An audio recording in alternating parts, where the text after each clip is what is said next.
ফ্রিজের কন্ডেন্সার লাগানো ও গ্যাস ভরা শিখুন খুব সহজেই। এর জন্য প্রথমে আপনারা কম্প্রেসারের যে পাইপটি আছে, যে পাইপ দিয়ে কন্ডেন্সারের লাইন চলে গেছে সেই পাইপটাকে কেটে দিবেন। এখানে দুইটা পাইপ আছে, একটা দিয়ে কন্ডেন্সারের লাইন গেছে আর একটা দিয়ে বের হয়ে আসছে। দুইটা লাইনই কেটে ফেলবেন। দেখেন আমি কন্ডেন্সারের লাইনটা কেটে ফেলতেছি। কম্প্রেসার থেকে যে পাইপের লাইন এটা কেটে ফেলবেন। এখানে আমি একটি পেঁচানো কয়েলের মতো খুললাম, সেটা হলো এখানে পানি শুকানোর জন্য দেওয়া ছিল। এটা কিন্তু এখান থেকে গ্যাস ভরার লাইন, আর এটা আমি কাটলাম লাইন, যে লাইন কাটছি এটাই কিন্তু এখানে কয়েল হয়ে কন্ডেন্সারে চলে গেছিল। এখন এই কন্ডেন্সারের দেখেন আরেকটা মাথা আছে, এটা একটা ফিল্টার হয়ে চিকন পাইপ হয়ে চলে গেছে। চিকন পাইপের লাইনটা কেটে দিবেন। এটা কাটার পরে এখানে আরেকটা মাথা থাকে চিকন পাইপের, আর যে চিকন পাইপটা ভিতর দিকে চলে গেছে সেটা ফ্রিজের ভিতরে ঠান্ডা থাকার জন্য যে যন্ত্র আছে সেখানে থাকে। আমি যে লাইনটা ফিল্টার থেকে কেটে ফেললাম সেখানে ফিল্টারের মধ্যে একটি খণ্ড পাইপ লাগবে, এরকম ছোটো চিকন পাইপ। এরকম নতুন একটা পাইপ নিয়ে নেবেন, এতটুকু। এই দেখেন আমি কেটে নিছি। এটা ফিল্টারের ভিতরে এই খণ্ডটুকু এক সাইডে থেকে দেওয়া হবে, আর ওই চিকনটা দুইটা মিলে একসাথে লাগাতে হবে। এজন্য আমি এটা দেখেন এই যে লাগাইতেছি। এখান দিয়েই কিন্তু ওই ফ্রিজের ভিতর থেকে যে চিকন লাইন সেটাও লাগানো হবে। এখন আমি দেখেন কন্ডেন্সারের সাথে একটা তামা পাইপ জ্বালাই করে নিতেছি। তামা পাইপটা কন্ডেন্সারের পাইপের সাথে আমি জয়েন্ট করলাম। এটার সাথে এটা তামা পাইপ করে তারপরে ওই ফিল্টারটা জয়েন্ট করতে হবে। জ্বালাইটা করে নিলাম। দেখেন এখন ফিল্টার জ্বালাই করতেছি। তামা পাইপ জয়েন্ট করে তামার পরে ফিল্টার লাগাতে হবে। ফিল্টার লাগানোর পরে এখানে আবার কন্ডেন্সারের আরেক মাথায় একটা লম্বা পাইপ লাগাবেন, যে পাইপটা আপনার ফ্রিজের কম্প্রেসারের সাথে লাইন হবে। কম্প্রেসারের সাথে লাইন দেওয়ার জন্য যতটুকু লাগবে সেই পরিমাণে এখানে পাইপ নেবেন। পাইপটা আমি একটু বড় নিয়েছি, যাতে আমার ওখানে নিচে পানি শুকানোর জন্য একটু পেঁচিয়ে কয়েল করে তারপরে আমি এই দেখেন কয়েল করে আমি কিন্তু কম্প্রেসারের মধ্যে জয়েন্ট করে দিছি। এখন কম্প্রেসারের সাথে এই পাইপের মাথাটা কিন্তু আমি এখনও জ্বালাই করি নাই, জ্বালাইটা করে নেব। দেখেন এর জন্য আগে ময়লাটা পরিষ্কার করে নিতে হবে। কন্ডেন্সারটাও কিন্তু ফ্রিজের পিছনে আমরা নাট দিয়ে লাগিয়ে নিছি। তারপরে কিন্তু আমরা এখানে কম্প্রেসারের সাথে এই মাথাটা জয়েন্ট করানোর জন্য পরিষ্কার করে পাইপটা লাগিয়ে নিলাম।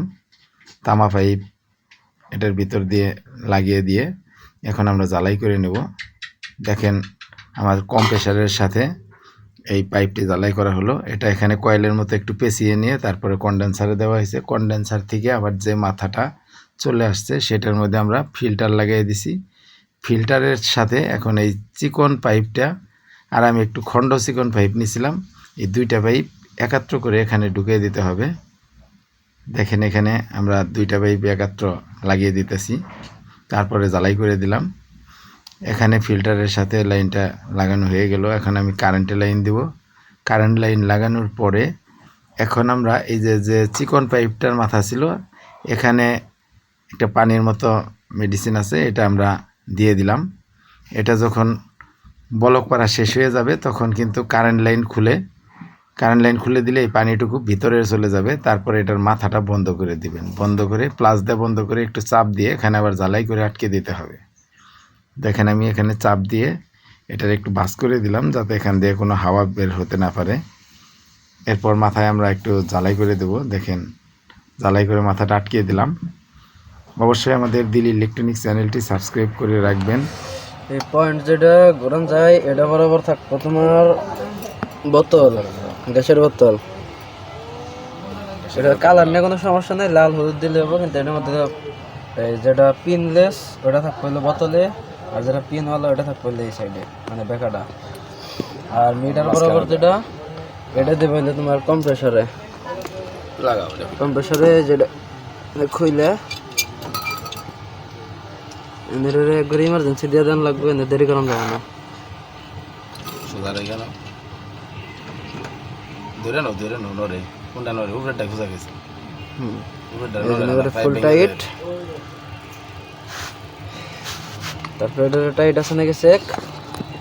টাইট দিছো হ্যাঁ হুম, আর তারপর আছে এটারে হালকা একটু ঢেল দিব, মিটার যেটা যে ঢেল দিব গ্যাস তো ঠান্ডা হয় না না, খালি বাতাস। আবার দাও একটু আবার দাও খালি থাকে আরো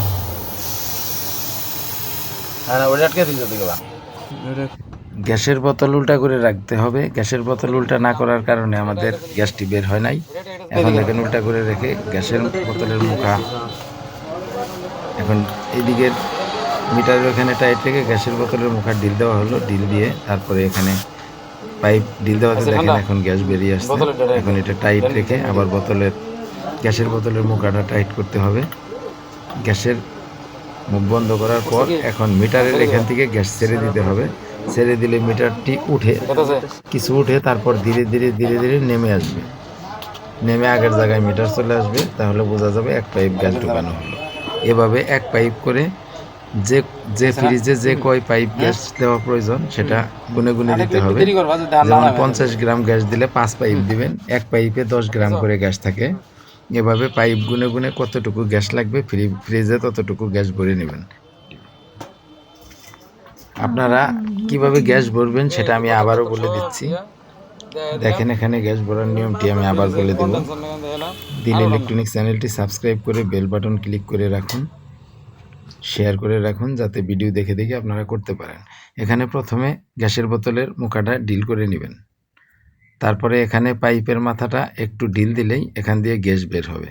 বের হলে আবার এটা টাইট করে দিবেন। টাইট করে দেওয়ার পর এখন গ্যাসের বোতলের মুখাটা টাইট করে দিবেন, গ্যাস বন্ধ করে দিবেন। তারপরে এখন পাইপে 10 গ্রাম গ্যাস চলে আসছে। এরপর আপনারা এখানে মিটারে এখানে গ্যাসটা ছেড়ে দিবেন। ছেড়ে দিলে এটা একটু মিটার বাড়বে, বাড়ার পর ধীরে ধীরে নেমে আসবে, তাহলে বুঝবেন 10 গ্রাম গ্যাস ঢোকানো হয়ে গেছে। তারপরে এটা বন্ধ করে দিবেন মিটারের এখানে। এভাবে 5 মিনিট পর পর আপনার গ্যাস ঢোকাতে হবে। ফ্রিজটি কারেন্টের লাইন দিয়ে রাখবেন, 5 মিনিট পর পর এভাবে গ্যাস ঢোকাবেন। ভিডিওটি দেখার জন্য আমাদের দিল ইলেকট্রনিক্স চ্যানেল থেকে ধন্যবাদ।